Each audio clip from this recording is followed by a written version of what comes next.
Hey everyone, it's me, TheKirbyT. I'm doing a very different video today. It's going to be unedited. It's going to be, uh, I'm going to try to keep it as short as I can, but this is going to be very much a stream of consciousness about a news story that I personally care a lot about, and that is the riots going on in Baltimore right now and police brutality in the United States. So, if you don't know, for some reason, I think 25-year-old African American man was he because of police action, he ended up in a coma and died over I think Saturday. I'm going to look it up here, um, but. Uh, he ended up in a coma and died. And it has sparked riots across the city of Baltimore. It's renewed the outrage at the Michael Brown shooting and the death of Eric Garner in New York. I know it's the governor of Maryland has ordered the National Guard. The mayor of Baltimore said, the no kids were going to go to school today, and I, I'm not there, so I don't know. But any loss of life is sad. It's terrible, but police need to be trained how to better use their weapons and how to defuse a situation. That and I don't think that they are, in my opinion, being taught that all the time. There was in I think it was Jacksonville, Florida, a police shooting range was using headshots of young African American males as targets for target practice. Which, I mean, if that doesn't show an ingrained bias against this group, I really don't know what will. Tamir Rice was shot because he had a BB gun that looked like a real gun. And, any cop, in my opinion, should be able to figure out that it's probably not a real gun that a child is holding, much less the child having an intention to kill someone. And it's gotten really, really insane today. I mean, the Baltimore gangs, the Bloods and the Crips, just complete mortal enemies, have come together to try to back police away. And if the Bloods and the Crips are coming together, this is a serious problem. So I do think that the police need to be, retrained. And thankfully, there are quite a few departments that are in the process of retraining to make sure that their officers are better equipped to make snap judgments and not just judge based on race in the future. And that's great. I mean, the response from the community, the clergy especially, I've been very, very impressed with. You had, I think his name is Jamal Bryant, who gave the eulogy at the, I'm sorry, I'm terrible with names, the young man in Baltimore today.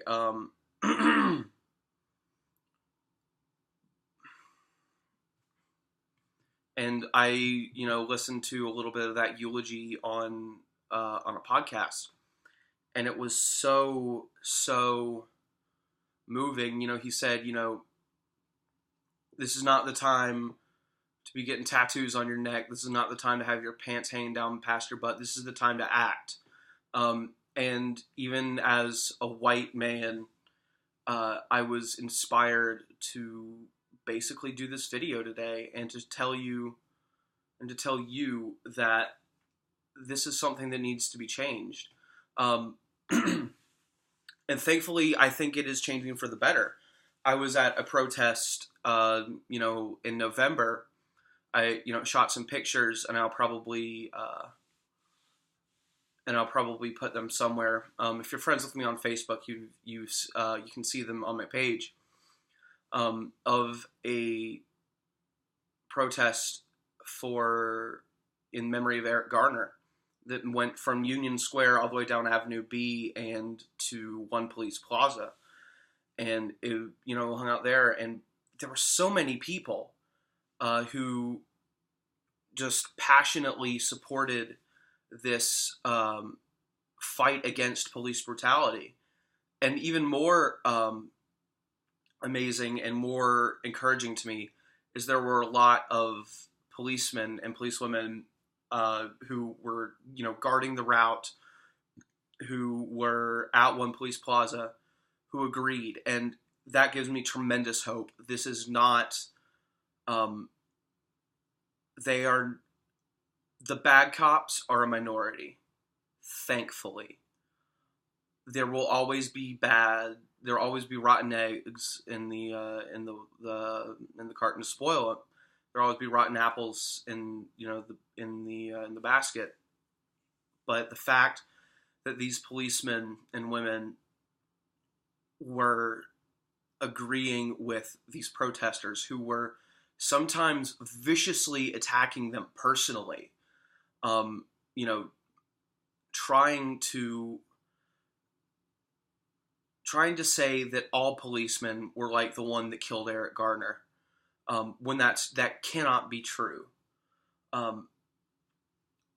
It gives me hope. There are a lot of good people in this world, and there are a lot of good cops, but there are also some bad ones, and we need to watch out for the bad ones so we don't have another Michael Brown, we don't have another Tamir Rice, we don't have just another unnecessary death, because they got scared, and they ran, and they because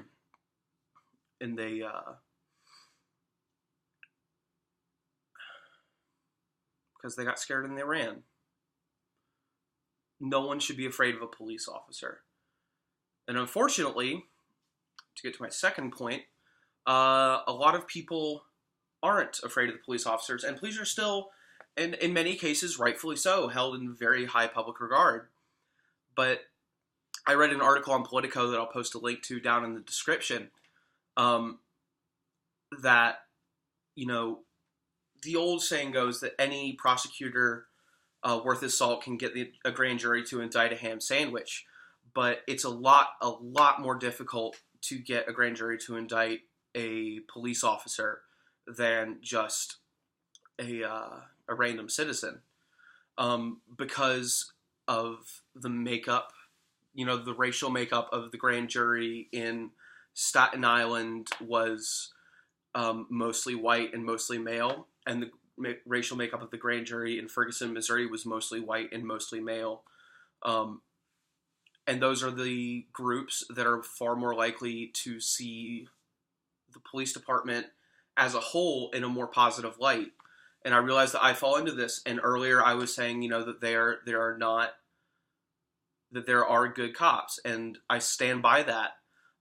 But it's the fact that they don't think that that there are good, that there can be bad cops is where the problem comes.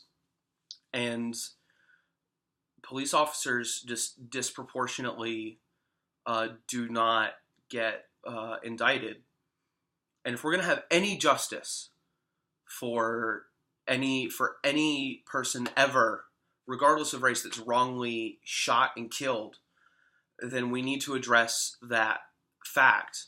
We need to address that it is so much more difficult to indict a police officer, and we need to change that.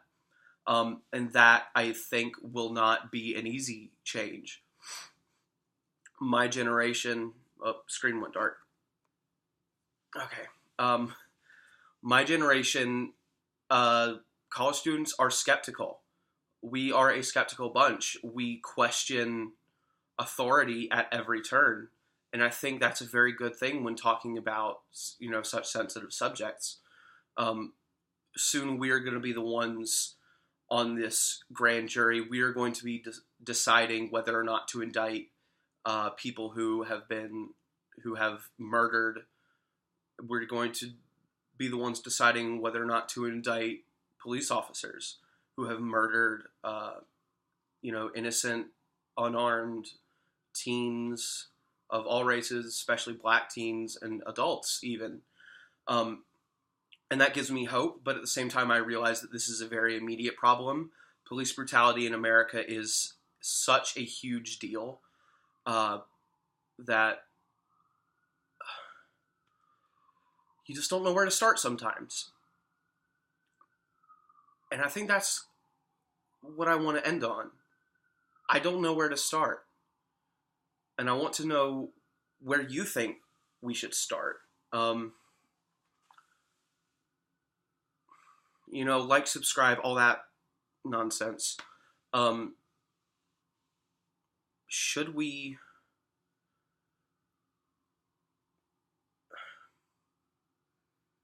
How should we go about this? That's what I want to know. If you want to tweet, tweet using the hashtag Black Lives Matter, because yes, people say, but shouldn't it be all lives matter? Yes, all lives matter, but the ones that are in jeopardy right now are the black lives, and we need to do our best to create a system to protect them. So, once again, like, subscribe, all that crap. And